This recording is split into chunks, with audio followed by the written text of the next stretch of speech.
शाहरुख खान और दीपिका पादुकोण की फिल्म पठान को लेकर बायकॉट ट्रेंड चल रहा है। बेशरम रंग नहीं, बेशरम शाहरुख खान है।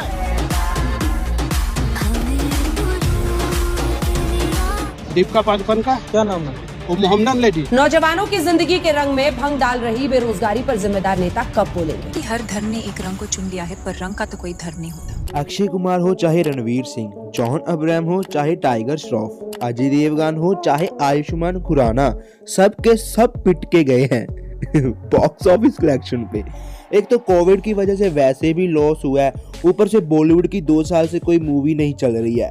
बॉलीवुड दिन ब दिन खत्म होता जा रहा है और इसके 1 नहीं 2 नहीं 3 नहीं पूरे 5-6 कारण बताऊंगा, तो वीडियो को लास्ट तक जरूर देखिएगा। तो चलिए इतिहास के पन्नों में पीछे चलते हैं और नजर डालते हैं करीबी से बॉलीवुड की शुरुआत से लेकर 15 अगस्त ईयर 1982। इस दिन हमारी टेलीविजन इंडस्ट्री में एक नई रिवॉल्यूशन आई थी। ये वो दिन था जिस दिन दूरदर्शन चैनल को पहली बार कलर्स में ब्रॉडकास्ट किया गया था।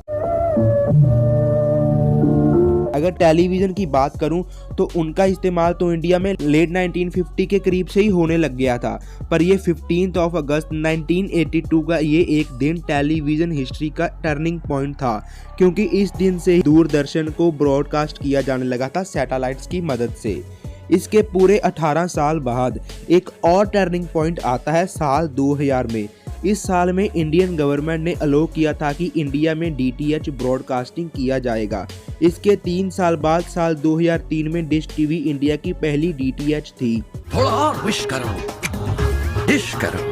इससे पहले केबल के जरिए लोगों का टीवी चलता था। केबल की एक वायर आपके घर तक आती थी और टीवी चलता था, लेकिन सैटेलाइट टीवी का मतलब था कि आप अपने घर में ही एंटीना लगा सकते थे ताकि आप सैटेलाइट के सिग्नल घर पर ही रिसीव कर सकें। आपको याद होगा घर पे टीवी में एक डिश लगाई जाती थी आपके घर की छत या बालकनी पर, जिससे सिग्नल मिलता था आपके टीवी के पास पड़े सेट टॉप बॉक्स को और टीवी चलता था। बट आज भी ये कुछ लोग इसी चीज़ का इस्तेमाल करते हैं, पर ये अब इतना कॉमन नहीं रहा है। इससे ये फ़ायदा होता था कि लोगों को काफ़ी सारे चैनल्स का एक्सेस मिल जाता था। फिर कुछ साल बाद इन्वेंशन होती है वेब 2.0 की। सोशल मीडिया प्लेटफॉर्म्स बाहर आने लगे और ओटीटी प्लेटफॉर्म्स में ग्रोथ आने लगी। आप जिन्हें नेटफ्लिक्स, प्राइम वीडियो और डिज्नी हॉटस्टार के नाम से जानते हैं, इन्हें ओटीटी प्लेटफॉर्म्स का नाम दिया गया है। ओटीटी का फुल फॉर्म है ओवर द टॉप। साल 2009 वो साल था जिस साल में नेटफ्लिक्स ने पार्टनरशिप करी थी स्मार्ट टीवीज और गेमिंग कंसोल्स के साथ। नेटफ्लिक्स कोई नई कंपनी नहीं है, बल्कि ये गूगल से भी पुरानी है, जिसकी शुरुआत ईयर 1997 में हुई थी रीड हेस्टिंग और मार्क रैंडोल्फ के द्वारा। साल 1998 में नेटफ्लिक्स एक वेबसाइट थी netflix.com करके। इस वेबसाइट पे मूवी रेंटल होती थी। मींस अगर किसी को कोई मूवी देखनी होती थी वो इस वेबसाइट पर जाके मूवी के ऑप्शन पे क्लिक करते थे और परचेस करते थे। फिर उस मूवी की डीवीडी लोगों के घर में डिलीवर की जाती थी। साल 2000 में नेटफ्लिक्स ने रिकमेंडेशन का ऑप्शन लाया। ये चेक करते थे कि कौन सा इंसान कैसी मूवी देखनी पसंद करता है, उस रिजल्ट से ये मूवी की डीवीडी लोगों को रिकमेंड करते थे। उस समय एक कंपनी थी ब्लॉकबस्टर करके। इनकी सभी जगह पे दुकानें थी और ये अपनी दुकानों में मूवीज़ की डीवीडीज और सीडीज रखते थे। लोग जाते थे और परचेस करके अपने घर आके डीवीडी लगा के मूवी देखते थे। पर नेटफ्लिक्स का एक एडवांटेज था, ये उस समय में ऑनलाइन अपनी वेबसाइट पर डीवीडी सेल करने का बिजनेस कर रहे थे। लोगों को दुकानों में जाना ही नहीं पड़ता था, घर बैठे मूवी की सीडी मिल जाती थी। साल 2004 में ब्लॉकबस्टर ने नेटफ्लिक्स की तरह अपनी वेबसाइट लॉन्च की, जिसमें उन्होंने नेटफ्लिक्स की तरह अपनी मूवीज के सीडी बेचने को ऑनलाइन में लाया, पर तब तक बहुत लेट हो चुका था। साल 2006 में नेटफ्लिक्स ने 6.3 मिलियन सब्सक्राइबर्स को पार कर लिया था और ब्लॉकबस्टर के सब्सक्राइबर्स तब सिर्फ 2 मिलियन थे। नेटफ्लिक्स को समझ आ चुका था कि जिस स्पीड से इंटरनेट इंप्रूव हो रहा है, ये सीडी और डीवीडी का धंधा ज़्यादा देर तक नहीं टिकेगा। ये अच्छे से समझ चुके थे कि आज जो कंप्यूटर लैपटॉप में सीडी का बिजनेस चल रहा है, पर जिस तरह से ये दिन ब दिन इनमें इम्प्रूवमेंट देखने के लिए मिल रही है, ये ज़्यादा देर तक टिक नहीं पाएंगे। आने वाले समय में लोग प्रेफर करेंगे कि ऑनलाइन ही स्ट्रीम करके देख ले मूवीज़ को बिना मूवीज़ की सीरीज परचेज किए। साल 2007 में नेटफ्लिक्स चाहता था कि एक ऐसी वेबसाइट बनाई जाए जिसमें ऑनलाइन स्ट्रीम करके मूवीज देखना पॉसिबल हो पाए। साल 2009 में इन्होंने टीवी कंसोल के साथ डील करी। साल 2010 में इन्होंने बड़ी बड़ी फिल्म कंपनीज के साथ डील करी, जिनमें से कुछ का नाम था पैरामाउंट पिक्चर्स, सोनी पिक्चर्स और डिज्नी। नेटफ्लिक्स ने इन बड़ी फिल्म कंपनीज को पैसे दिए कि आप अपनी फिल्म्स को हमें बेच दो ताकि हम उनको अपनी साइट पे स्ट्रीम कर सकें। जुलाई साल 2010 वही साल था जिसमें नेटफ्लिक्स की कॉम्पिटिटर कंपनी ब्लॉकबस्टर को $1 बिलियन के लॉस को उठाना पड़ा था। साल 2010 में नेटफ्लिक्स की वैल्यूएशन थी $24 मिलियन और आज 2022 में नेटफ्लिक्स की वैल्यू $200 बिलियन से भी ज़्यादा है। अगर ट्विटर से कंपेयर करके बताऊं तो ट्विटर को $44 बिलियन में खरीदा गया था, यानी कि नेटफ्लिक्स की वैल्यू ट्विटर से 5 गुना ज़्यादा। साल 2011 में नेटफ्लिक्स ने रियलाइज़ किया कि हम आखिरकार कब तक इन बड़ी फिल्म कंपनियों से पैसे खर्च करके फिल्मों को खरीदते रहेंगे, क्यों ना थोड़े पैसे बचाए जाएं और अपनी फिल्मों को बनाया जाए। साल 2013 में नेटफ्लिक्स ने अपने खुद के शोज को लाया अपने OTT प्लेटफॉर्म पे।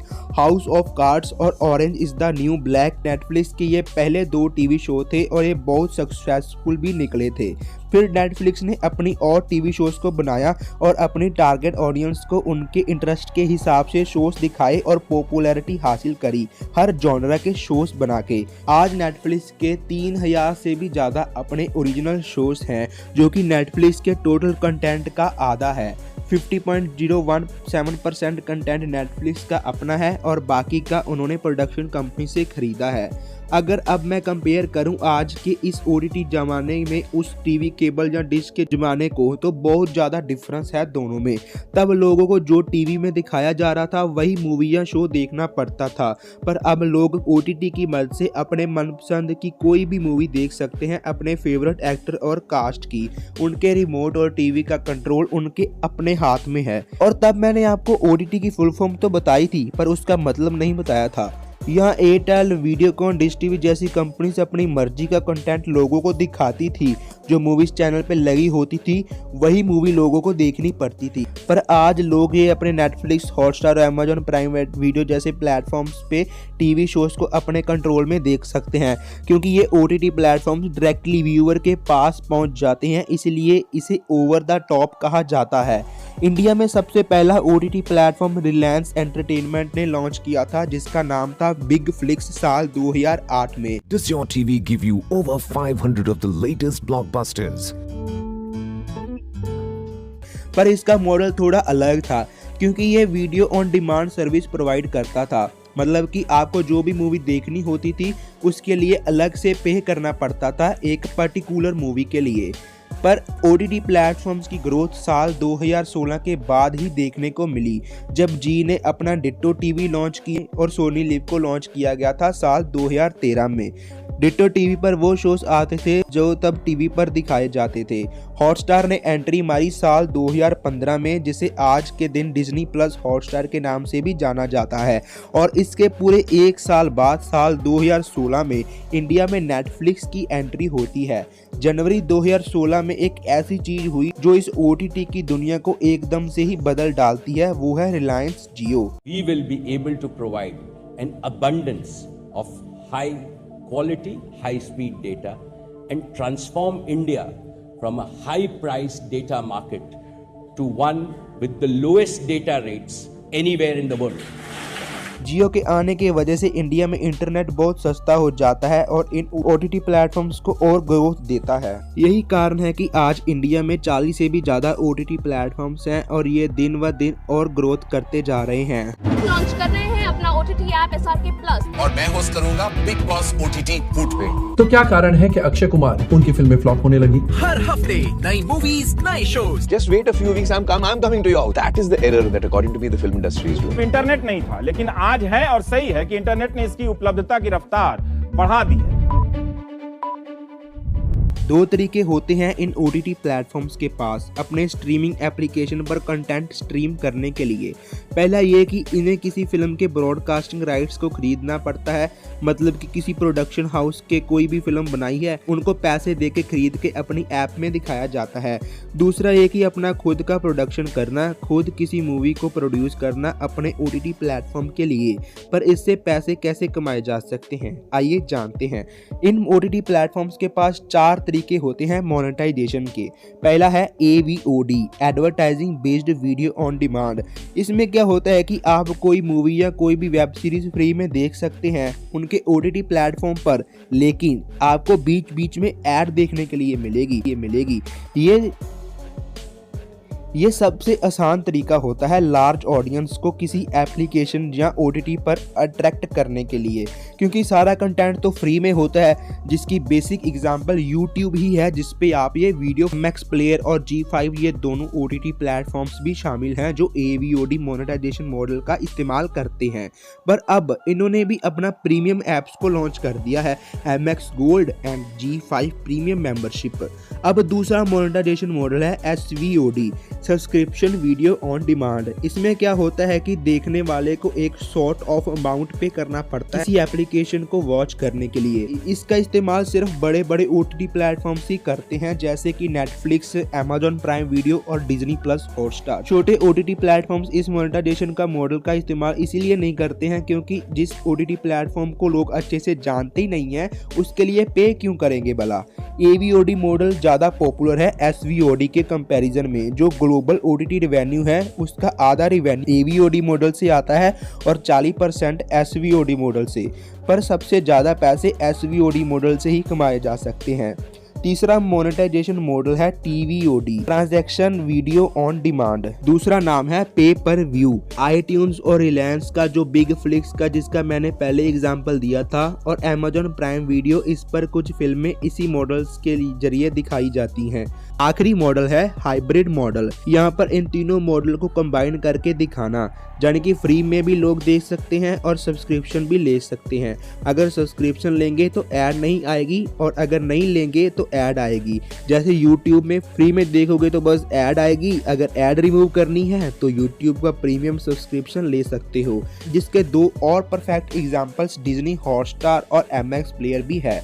और नेटफ्लिक्स अभी तो फिलहाल SVOD मॉडल पे चल रहा है, पर अब बात चल रही है कि नेटफ्लिक्स भी जल्दी अपना ऐड वाला मॉडल लेकर आएगा। पर देखा जाए तो सिर्फ 2 ही जरिए हैं OTT प्लेटफॉर्म्स के पास पैसे कमाने के लिए, एडवर्टाइजर्स के जरिए और दूसरा लोगों के जरिए जब वो सब्सक्रिप्शन फीस पे करते हैं। अब इन OTT प्लेटफॉर्म्स का मूवीज को खरीदने का तरीका बड़ा ही प्रेडिक्टेबल सा है। कौन सी मूवी खरीदनी चाहिए और कौन सी नहीं, और कौन सी मूवी बनाई जाए और कौन सी नहीं, और इससे कितने लोग हमारे OTT प्लेटफॉर्म को सब्सक्राइब करेंगे। तो इन OTT प्लेटफॉर्म को बहुत ज़्यादा रिस्क लेना पड़ता है कि कोई बड़ी एक्टर की फिल्म खरीद लेते हैं, उससे लोग ज़्यादा सब्सक्राइब करेंगे प्लेटफॉर्म को। यही कारण है कि कुछ एक्टर्स की फिल्मों के लिए प्लेटफॉर्म्स बहुत पैसे देते हैं। जैसे Amazon प्राइम वीडियो ने यश राज फिल्म्स की 3 मूवीज जुग जुग जियो, सम्राट पृथ्वीराज और शमशेरा को 450 करोड़ में खरीदा था, पर ये तीनों फिल्में ही बॉक्स ऑफिस पे फ्लॉप हो गई। आमिर खान काफी पॉपुलर एक्टर हैं क्योंकि इनकी हर मूवी 400-500 करोड़ कमाती है सिनेमा में आसानी से। तो नेटफ्लिक्स ने सोचा कि इनकी लाल सिंह चड्ढा मूवी को 150 करोड़ में खरीद लेते हैं, पर उतने पैसे ये फिल्म सिनेमा में भी नहीं कमा पाई। पर बाद में जब ये OTT पे आई तो 1 महीने से भी ज्यादा टाइम तक ये नंबर 1 पर रैंक करती रही नेटफ्लिक्स पे। शाहरुख खान की अपकमिंग मूवी जवान जो 2 जून 2023 को रिलीज होगी, उसका बजट 200 करोड़ है, पर नेटफ्लिक्स के साथ 120 करोड़ की डील पहले ही हो गई है। ऐसे ही ढेरों OTT प्लेटफॉर्म्स ने काफी प्राइजेस पे किए हैं इन प्रोडक्शन हाउसेस को अपना कंटेंट लाइब्रेरी को अच्छा बनाने के लिए, पर कहीं ना कहीं इन्होंने ये नोटिस किया कि इनका उतना रिटर्न नहीं मिल रहा है। और कोविड पैंडेमिक के बाद से जैसे ही सिनेमा दोबारा से रीओपन हुए हैं तो इन OTT प्लेटफॉर्म्स ने देखा कि कैसे बड़े बड़े एक्टर्स की भी फिल्में फ्लॉप हो रही हैं। इस चीज को मद्देनजर रखते हुए इन OTT प्लेटफॉर्म्स ने एक स्ट्रेटेजी बनाई। इन्होंने प्रोडक्शन हाउसेस को कहा कि आप पहले अपनी पिक्चर सिनेमा में लगाओ, फिर हम जज करेंगे कि हमने आपकी मूवी को खरीदने के लिए कितने पैसे देने हैं, उनकी बॉक्स ऑफिस कलेक्शन को जज करके। अब मेन टॉपिक पे वापस आते हैं। आप खुद ही सोचो कि PVR की एक एवरेज मूवी टिकट का प्राइस है 207 रुपए। आने जाने का खर्चा और पॉपकॉर्न, सॉफ्ट ड्रिंक्स के एक्सपेंसेस को जोड़ के एक इंसान का एक मूवी देखने जाने का टोटल कॉस्ट लगभग 700-800 आता है ऑन एन एवरेज। और डिपेंड करता है कि कोई तो अपनी पूरी फैमिली को लेकर जाता है, कुछ अपने फ्रेंड्स के साथ। इस तरह से टोटल खर्चा एक मूवी को देखने के लिए कोई 2 से 3 हज़ार रुपये आता है। पर इतना खर्चा भला कोई क्यों ही करेगा, ऊपर से जो आने जाने का टाइम वेस्ट होगा वो अलग। इससे अच्छा तो इंसान घर में बैठ के नेटफ्लिक्स ओपन करके 149 रुपीज़ देकर अनलिमिटेड मूवीज़ और वेब सीरीज़ का एक्सेस ले सकता है। यही कारण है जो नॉर्मल टाइप की मूवी लोग पहले सिनेमा में देखने जाते थे, वो अभी घर में ही बैठ के देख लेते हैं। बस वही मूवीज़ को देखने के लिए जाते हैं सिनेमा में जिनमें बहुत ज़्यादा VFX का इस्तेमाल किया जाता है, क्योंकि वही मूवीज होती हैं जिनको सिनेमा में देख के मजा लिया जा सकता है। कुछ OTT प्लेटफॉर्म्स के लिए अपना बिजनेस चलाना और भी आसान है, जैसे कि Amazon प्राइम वीडियो के लिए। Amazon के ओनर जेफ बेजोस का कहना है कि वो इससे प्रॉफिट नहीं कमाना चाहते हैं, बल्कि इससे ज़्यादा लोग प्राइम के साथ जुड़ें और Amazon से ज़्यादा प्रोडक्ट्स बाय कर सकें, क्योंकि Amazon के प्राइम मेंबर्स को काफ़ी सारे फ्री सर्विसेज भी मिलती हैं जो नॉन प्राइम मेंबर्स को नहीं मिलती हैं। It's the Prime membership program.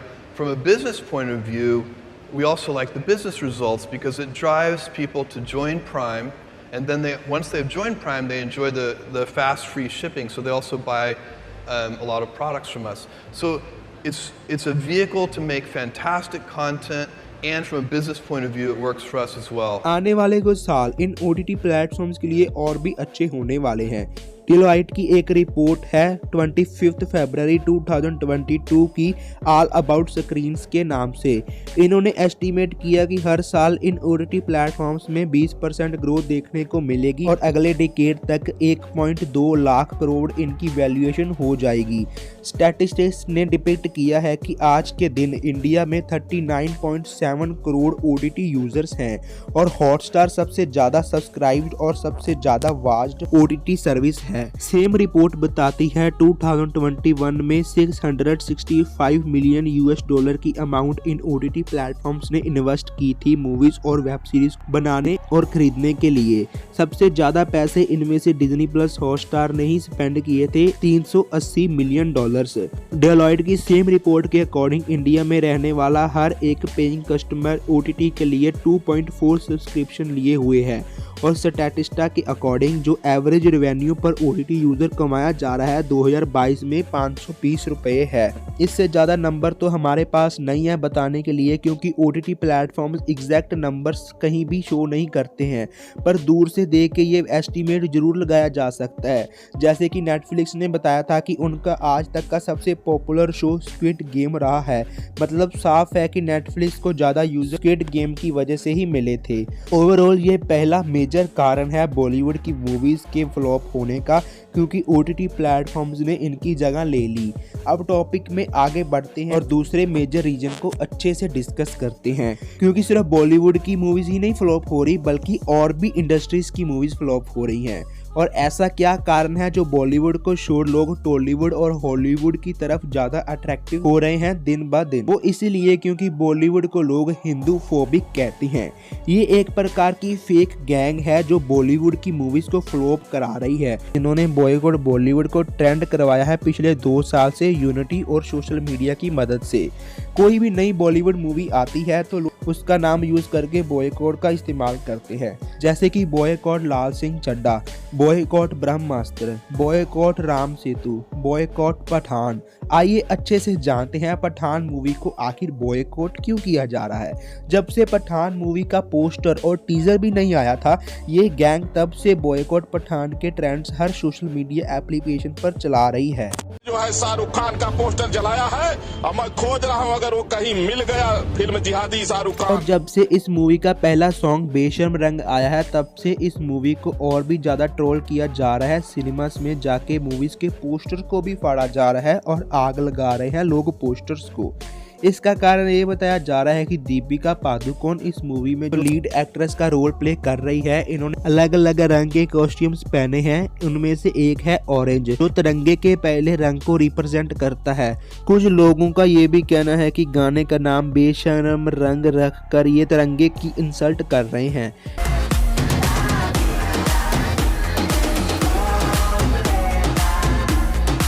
ये लोग दावा करते हैं कि बॉलीवुड मूवीज हिंदू फोबिक हैं और पूरी की पूरी बॉलीवुड इंडस्ट्री ही हिंदू फोबिक है, हिंदू के खिलाफ है और हिंदुज़म पे अटैक कर रही है। पठान पहली फिल्म नहीं है जिस पे ये एलिगेशन लगाए गए हैं। ये लिस्ट में और भी फिल्मों के नाम हैं जैसे कि लाल सिंह चड्ढा, शमशेरा, रक्षाबंधन, ब्रह्मास्त्र, तांडव, आश्रम, आर्टिकल 15, लूडो, सुटेबल बॉय और लक्ष्मी। टाइम में और पीछे चलें तो स्केट गेम्स, लैला, तूफान, पीके, ओ माई गॉड, केदारनाथ। सिर्फ फिल्मों को ही नहीं बल्कि कुछ सॉन्ग्स को भी एंटी हिंदू कहा जा रहा है। कुछ ट्विटर अकाउंट्स ऐसे हैं जो 1980s और 1990s में बनी फिल्मों के क्लिप्स काट के उन्हें एंटी हिंदू बता रहे हैं। टोले, दीवार, वास्तव, करण अर्जुन, इनमें से भी कोई ना कोई सीन काट के दिखाया जा रहा है कि देखिए ये भी एंटी हिंदू हैं। आइए अच्छे से जानते हैं कि ये बॉलीवुड की फिल्में सच में एंटी हिंदू हैं। आइए पठान से ही शुरुआत करते हैं। ध्यान से देखिए, जब भी कोई चीज का बीजेपी से कनेक्शन निकलता है तो कोई बुरा नहीं लगाया किसी ने भी। ये सब बॉयकॉट वाले हैशटैग तब गायब हो जाते हैं। क्या ये बॉयकॉट के नैरेटिव को चलाने वाले लोगों का किसी पॉलिटिक्स पार्टी के साथ एफिलिएशन है? ये जब भी शाहरुख खान और आमिर खान जैसे एक्टर्स की कोई मूवी आती है तो ये लोग पता नहीं क्यों ये ऐसी बॉयकॉट वाली हरकतें करते हैं। बेशरम रंग दिखाना था, अब उंगली उठाए हम, हरा रंग क्यों नहीं दिखाया? ये बेशरम रंग नहीं है, बेशरम शाहरुख खान है। आप रंग को तो प्रयोग करिए, रंग को बेशर्म कैसे बोल सकते हैं? ये भगवान क्या जुल्म। शाहरुख खान एक मुस्लिम एक्टर हैं जिन्होंने हिंदू लड़की से शादी करी है। ये ऐसे एक्टर हैं जो मक्का भी जाते हैं और माता वैष्णो देवी के दर्शन के लिए भी जाते हैं। ये ईद भी मनाते हैं और दिवाली भी मनाते हैं। अपनी फिल्मों में ये काफ़ी बार हिंदू एक्टर कैरेक्टर भी निभा चुके हैं और साथ ही साथ कुछ मुस्लिम एक्टर्स भी प्ले कर चुके हैं जैसे कि माय नेम इज़ खान और चक दे इंडिया। इनके हिंदू व्यूवरशिप भी हैं और मुस्लिम व्यूवरशिप भी, और ये दुनिया के सामने इंडिया को रिप्रेजेंट करते हैं। साल 2015 में शाहरुख खान ने एक स्टेटमेंट दिया था कि रिलीजियस इंटॉलरेंस बहुत ही बुरी चीज है, अगर ये बढ़ेगी तो इंडिया डार्क एजेस की तरफ चला जाएगा।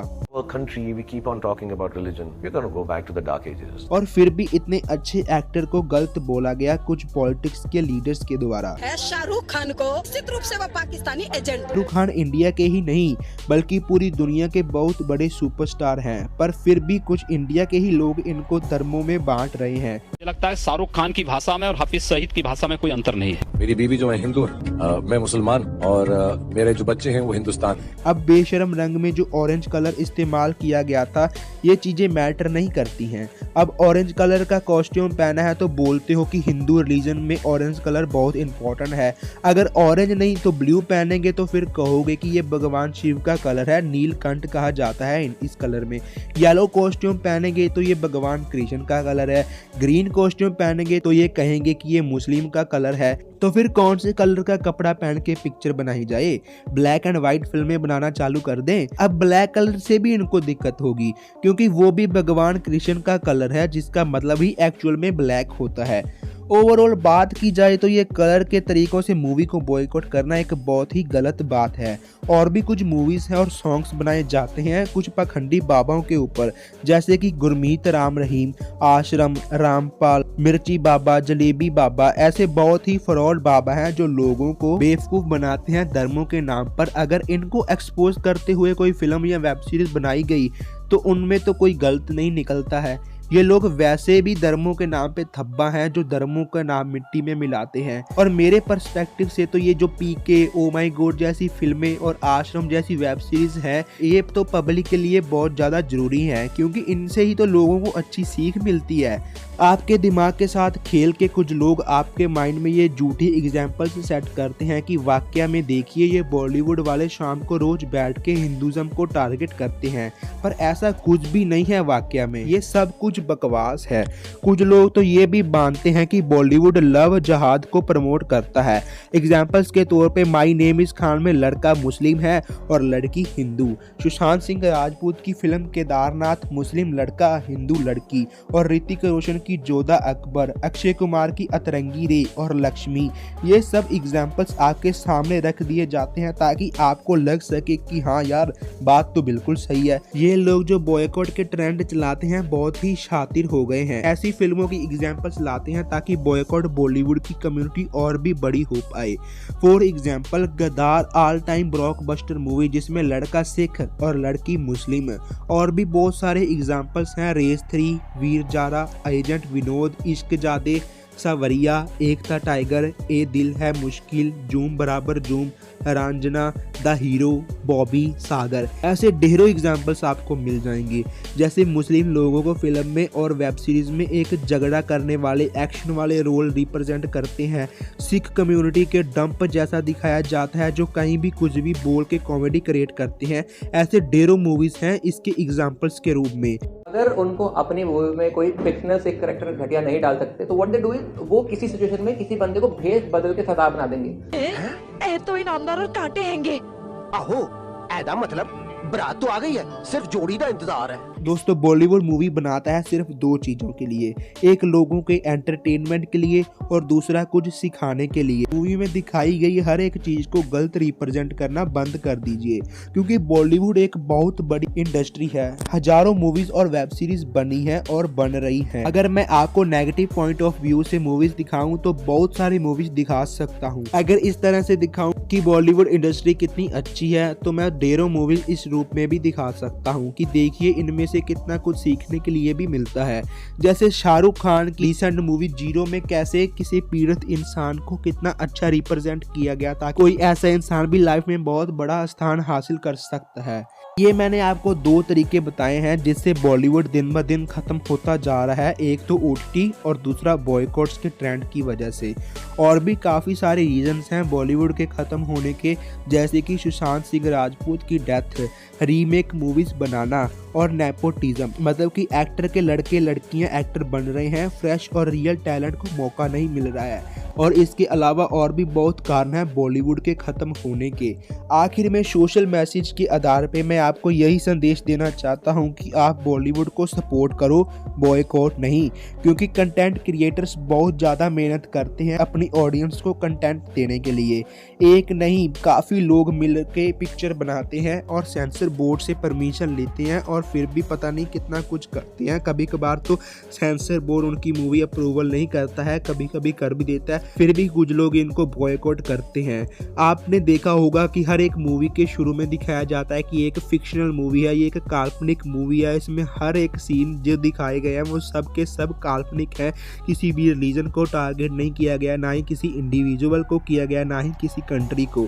तो अगर आप कोई मूवी को सपोर्ट नहीं कर सकते हो तो प्लीज़ बॉयकॉट ना करो। हाँ मैं मानता हूँ कि OTT में घर बैठ के अच्छे से मूवी देखी जा सकती है, पर ये आप भी अच्छे से जानते हैं जो फील सिनेमा में मूवी देखने में आएगा वो घर में नहीं आ पाएगा।